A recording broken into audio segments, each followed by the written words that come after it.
Hai anak-anak, apa kabarnya hari ini? Ya, semoga semua dalam keadaan baik dan sehat ya. Ya, hari ini kamu kembali akan belajar tematik. Langsung dibuka bukunya halaman 66. Pembelajaran 4. Di situ kamu melihat ada percakapan antara ayah dan Nina. Nah, setelah kamu membaca percakapan di atas, apakah kamu melihat penggunaan tanda titik? Ya, kemarin kamu sudah belajar menggunakan tanda titik ya. Di mana digunakan tanda titik? Ya, pada akhir kalimat berita. Kemudian untuk memisahkan jam dan menit pada penunjuk waktu, dan juga digunakan pada akhir singkatan nama orang. Nah, yuk sekarang lihat halaman 67. Di situ ada teks tetapi ada kesalahan. Sekarang kita cari di mana letak kesalahannya. Ya. Coba.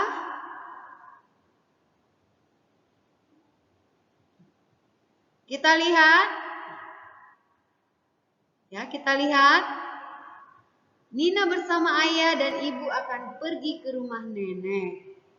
Rumah nenek terletak di Jalan Yani. Ini adalah singkatan nama orang. Seharusnya di sini adalah titik, berarti ini salah. Kemudian, sementara rumah Nina berada di Jalan M. Mutardo. Nah, ini posisi titik di sini salah ya. Nah, ini salah. Nina bersama ayah dan ibunya naik mobil menuju rumah nenek.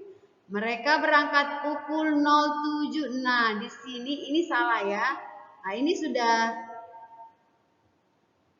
Mereka berangkat pukul 07. Ini harus ada apa di sini? Titik ya, harus ada titik di sini ya. Ini tandai. Di sini harus ada titik. Mereka berangkat pukul 7 mengendarai mobil pribadi, ada aturannya. Saat berkendara, pengemudi dan penumpang wajib menggunakan sabuk pengaman. Pengemudi juga wajib mematuhi rambu lalu lintas. Dengan demikian, pengemudi dan penumpang dapat selamat sampai tujuan. Nina dan keluarganya sampai di rumah nenek pada pukul 9 titik. Nah, ini harusnya titik. Ya, kita sudah menemukan ada berapa kesalahannya, nah? Ada 4 kesalahan. Kita lanjut. Nah, ini BDP ya. Membuat vas bunga dari ranting kering. Kalau kamu ingin membuat vas bunga dari ranting kering, di bukumu ada langkah-langkah pembuatannya. Yang pertama apa ini? Potong ranting sesuai tinggi gelas. Yang kedua, ikatlah menggunakan tali, pita atau renda agar lebih kuat. Kemudian selanjutnya, tempelkan hiasan biji-bijian atau bunga kering. Dan yang terakhir, vas bunga sudah jadi. Nah, itu ada steps ataupun langkah pembuatan vas bunga dari ranting kering. Sekarang kamu akan berhitung. Coba lihat halaman 68. Kita baca dulu. Nina mengunjungi nenek 2 minggu yang lalu. Jika sekarang tanggal 24 Februari 2018, tanggal berapakah Nina mengunjungi nenek? Untuk mengetahuinya, kamu dapat melihat kalender. Tanggal 24 Februari jatuh pada hari Sabtu. Ingat, 1 minggu terdiri dari 1 hari. Nah, tadi 2 minggu yang lalu berarti kita harus menghitung mundur 14 hari. Dimulai dari tanggal berapa anak-anak? 23 tentunya, ya. Ya. 1, 2, 3, 4, 5, 6, 7, 8, 9, 10, 11, 12, 13, 14. Nah, jadi 2 minggu yang lalu jatuh pada hari Sabtu tanggal 10 Februari. Nah, begitu itu adalah cara menghitung mundur ya. Kamu bisa melihat kalender. Kamu bisa hitung tanggal berapa kamu lahir. Nah, 3 minggu sebelum kamu lahir, kamu bisa praktekkan nanti. Ambil kalendermu dan mulailah menghitung. Sekarang kamu lihat, ayo berlatih. Berilah tanda titik pada kalimat berikut. Nah, kamu sudah diajari menggunakan tanda titik. Miss kasih contoh 1 pada akhir kalimat. Kemudian singkatan nama orang kita buat di sini ya. Di sini ya letaknya. Ini maju sedikit di sini. Ya, ada 1 di sini. Ini kita clearkan ya. Coba. Kemudian gimana lagi? Nah, yang selanjutnya kamu buat tanda titiknya ya di singkatan nama orang, kemudian di akhir kalimat.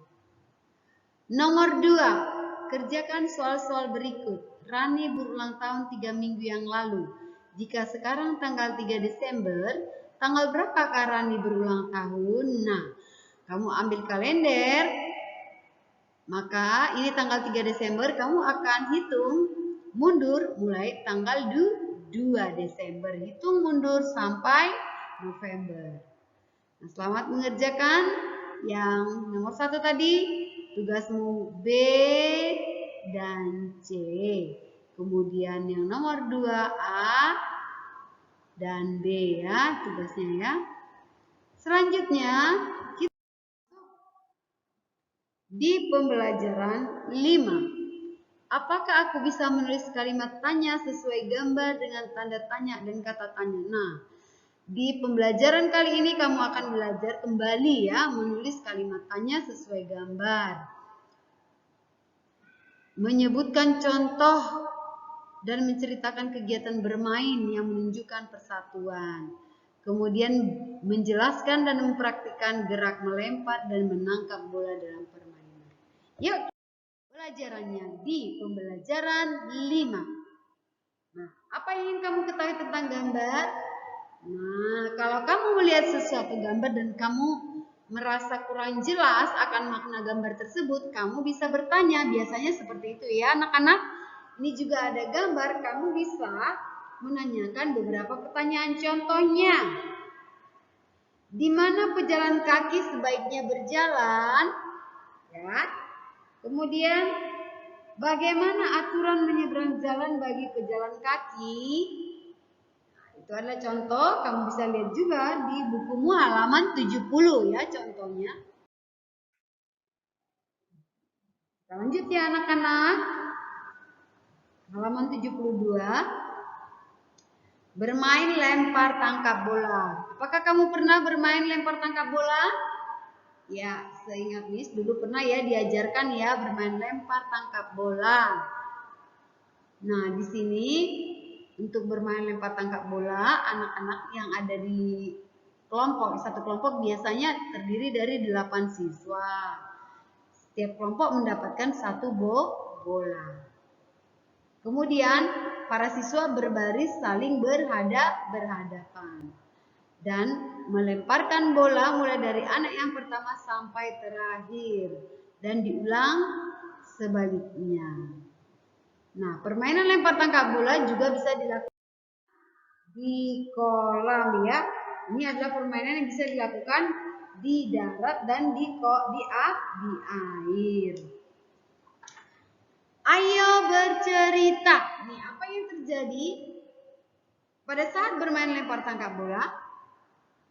Tony tidak sengaja melempar bola terlalu jauh. Bolanya mengenai Nina. Tony meminta maaf kepada Nina. Nina memaafkan Tony. Lihat percakapannya. Maafkan aku, Nin, aku tidak sengaja. Tidak apa-apa, Tony. Nah, dia sudah memaafkannya. Nah, sikap tersebut yang kamu lihat tadi, mau meminta maaf dan juga memaafkan adalah merupakan wujud apa anak-anak? Wujud persatuan. Dan itu adalah merupakan sikap yang terpuji. Contoh sikap lain yang mencerminkan persatuan. Coba. Mengakui kekalahan dengan lapang dada. Ya, kalau ada temanmu yang menang, kamu jangan marah. Bagaimana menunjukkan rasa persatuannya? Sikap persatuan kamu, iya, kamu harus mengakui kekalahan dengan lapang dada. Ya, yang kedua, menghargai hasil karya teman. Nah, tadi di sini ada contoh yang mengakui kekalahan dengan lapang dada. Apa yang diucapkan? Selamat ya, tim kalian memang hebat. Ya, memuji tim yang hebat itu contoh mengakui kekalahan dengan lapang dada, bukan marah kepada tim yang menang ya, tetapi mengakui kehebatan tim yang menang. Yang ini tadi menghargai hasil karya teman, contohnya apa yang harus kamu ucapkan? Ini ada di sini, wah prakarya buatanmu bagus sekali, katanya. Itu contohnya kamu menghargai karya temanmu. Nah, apakah kamu pernah melakukan seperti yang dilakukan di contoh ini? Nah, kalau belum pernah, kamu bisa mempraktekannya. Ya anak-anak, yang penting kita harus mempraktekkan yang kita pelajari. Sebagai latihan, kamu kerjakan soal-soal di Ayo Berlatih di bukumu ya. Setelah pembelajaran 5 selesai. Itu ada berapa soal? Ada 3 soal. Yang pertama, buatlah pertanyaan. Nah, satu gambar, satu pertanyaan dengan menggunakan tanda tanya, ya. Apa pertanyaannya? Berilah tanda centang pada sikap yang menunjukkan persatuan dalam perbedaan. Yang mana yang menunjukkan persatuan dalam perbedaan? Sikap yang mana? Yang ketiga, tuliskan contoh 3 sikap ketika bermain yang menunjukkan persatuan. Ya, contohnya, Miss kasih 1, apa contohnya? Menaati aturan. Nah, itu termasuk dalam sikap persatuan, menaati aturan main dalam bermain. Yang 2 lagi kamu lanjutkan ya, anak-anak.